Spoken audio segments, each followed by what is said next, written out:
సాయిబాబా మతంపై రాజకీయం నడుస్తుంది. అంటే మహారాష్ట్రలోని చాలా ఆలయాల్లో ఆయన విగ్రహాన్ని తొలగించాలి అని చెప్పేసి అంటున్నారు. మరి దీనిపైన మీ అభిప్రాయం ఏంటి?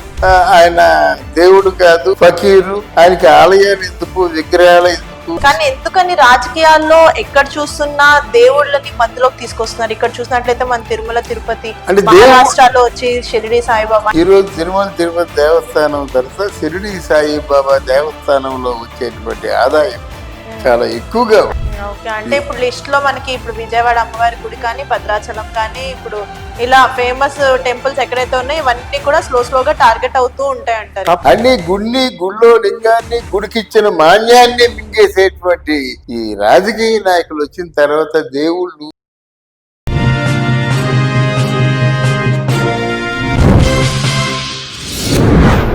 సాయిబాబా మతంపై రాజకీయం నడుస్తుంది. అంటే మహారాష్ట్రలోని చాలా ఆలయాల్లో ఆయన విగ్రహాన్ని తొలగించాలి అని చెప్పేసి అంటున్నారు. మరి దీనిపైన మీ అభిప్రాయం ఏంటి? ఇది నాకు తెలిసి గత 10 ఏళ్లగా జరుగుతుంది ఈ ప్రచారం. కానీ ఈ వదంతులు అంటారు ఇవన్నీ. కొంతమంది కొన్ని వర్గాల వారు సాయిబాబా ఆయన దేవుడు కాదు, మామూలుగా ఫకీరు, ఆయనకి ఆలయాలు ఎందుకు, విగ్రహాలు ఎందుకు, ఆయనకి ధనం ఎందుకు అని ఇలా రకరకాలుగా ఎవరికి తోచిన విధంగా వారు ప్రశ్నలు వేస్తారు. సాయిబాబా దేవుడో కాదో మనకి తెలియదు.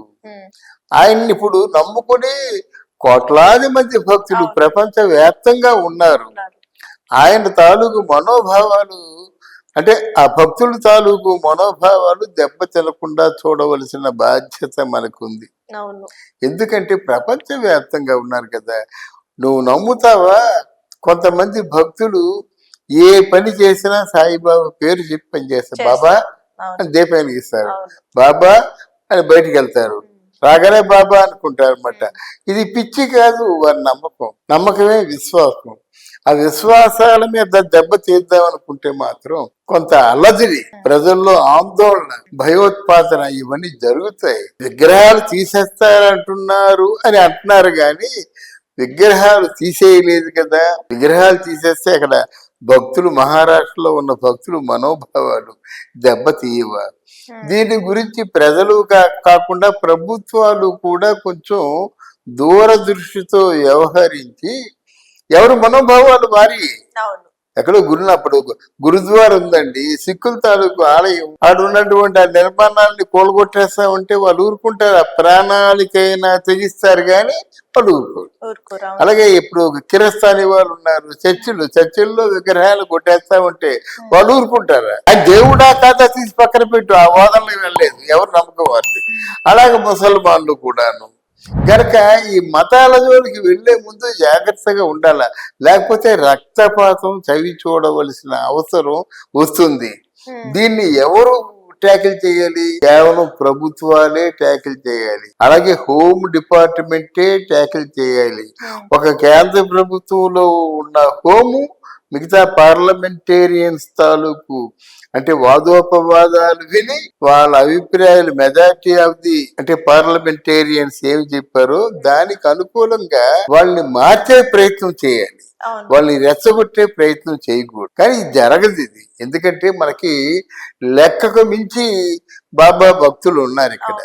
బాబా గుడి కూలగొడుతున్నారంటే ఎంతమంది అడ్డంగా పడిపోతారు. కనుక అది వద్దు, అది మనకెందుకు, ఎవరు మనోభావం. అదే కదా ఇప్పుడు పవన్ కళ్యాణ్ చెప్తున్నాడు, మీ తాలూకు సాంప్రదాయం మీది, మీ తాలూకు ఆచారం మీది, మీ ఆచారాన్ని గౌరవిస్తాను, మీ సాంప్రదాయాన్ని గౌరవిస్తాను, మీ ఆచారాల్ని, మీ వ్యవహారాల్ని నేను గౌరవిస్తాను. కానీ ఎందుకని రాజకీయాల్లో ఎక్కడ చూస్తున్నా దేవుళ్ళని మధ్యలోకి తీసుకొస్తున్నారు? ఇక్కడ చూసినట్లయితే మన తిరుమల తిరుపతి, మహారాష్ట్రలో వచ్చి షిరిడి సాయిబాబా, అంటే లైక్ మహారాష్ట్రలో వచ్చి సాయిబాబా, అంటే మహారాష్ట్రలో షిరిడి అనేది ప్రముఖ ఆలయాల్లో ఒకటి. అలాంటిది ఎందుకు ఇలా టార్గెట్ గా పెడుతున్నారా, లేకపోతే జనాల్ని పిచ్చోళ్ళు అనుకుంటున్నారా? అసలు ఏం చేద్దాం అనుకుంటుంది ప్రభుత్వం? ఎక్కడ బెల్లం ఉంటే అక్కడ ఏగలు ఉంటాయమ్మా. ఈ రోజు తిరుమల తిరుపతి దేవస్థానం తర్వాత షిరిడి సాయిబాబా దేవస్థానంలో వచ్చేటువంటి ఆదాయం చాలా ఎక్కువగా. అంటే ఇప్పుడు తర్వాత ఇంకా విజయవాడ అమ్మవారి గుడికి కూడా టార్గెట్ పెట్టేస్తారేమో. తప్పదమ్మా, ఇప్పుడు మీకు రాబోయే రాజకీయాలు ఉన్నాయి.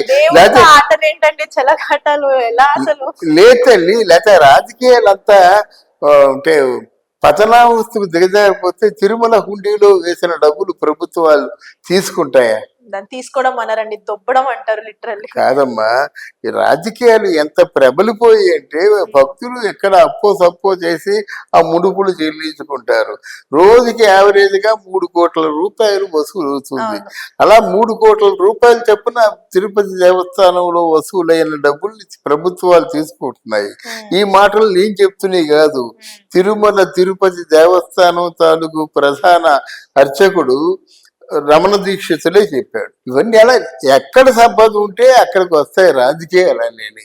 ఓకే, అంటే ఇప్పుడు లిస్ట్ లో మనకి ఇప్పుడు విజయవాడ అమ్మవారి గుడి కానీ, భద్రాచలం కానీ, ఇప్పుడు ఇలా ఫేమస్ టెంపుల్స్ ఎక్కడైతే ఉన్నాయో ఇవన్నీ కూడా స్లోగా టార్గెట్ అవుతూ ఉంటాయి అంటారు. తప్పదమ్మా, దీనికి కట్టుబాట్లు జరగాలి. టెంపుల్లో ఎలాగైతే చచ్చిపోవమ్మా, పూర్వం టెంపుల్స్ ఎలా కట్టించారో నీకు తెలుసా? టెంపుల్ సింహాచలం దేవస్థానం కట్టించారు కదా, ఆ సింహాచలం దేవస్థానం ముందు ఏవైనా దానికి దీప నైవేద్యాలకి ప్రాబ్లం వస్తుందేమోనని 3000 ఎకరాలు దానికి దారాదత్తం చేశారు విజయనగర మహారాజులు. ఆ 3000 ఎకరాలకి దారాదత్తం ఎందుకు చేశారంటే పంట పండించండి, ఏమైనా చేయండి, బోల్డ్ సంపద కదా.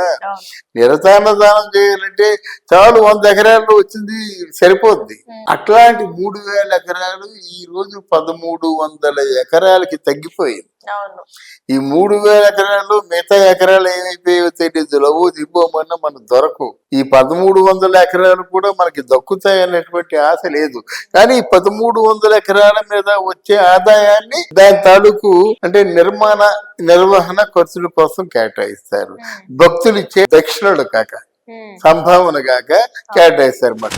అన్ని గుళ్ళో లింగాన్ని గుడికిచ్చిన మాన్యాన్ని మింగేసేటువంటి ఈ రాజకీయ నాయకులు వచ్చిన తర్వాత దేవుళ్ళు తెల్లబోతున్నారు. ఏం చేస్తారు? అది పరిస్థితి కనుక దీని గురించి ఆలోచించినట్టయితే ఈ రోజు సాయిబాబాని ఏం చేసుకోలేడు కదా. ఈ తలకు కట్టుకున్న గుడ్డ కాస్త కళ్ళకు కట్టుకోవాలి. కానీ సాయిబాబా తప్పకుండా ఆయన తాలూకు ఆ నిజ నిర్ధారణ చేస్తారు. ఇది ఆటోమేటిక్ గా వెనక్కి వెళ్ళిపోతుంది. Okay sir, thank you so much. Thank you అమ్మా.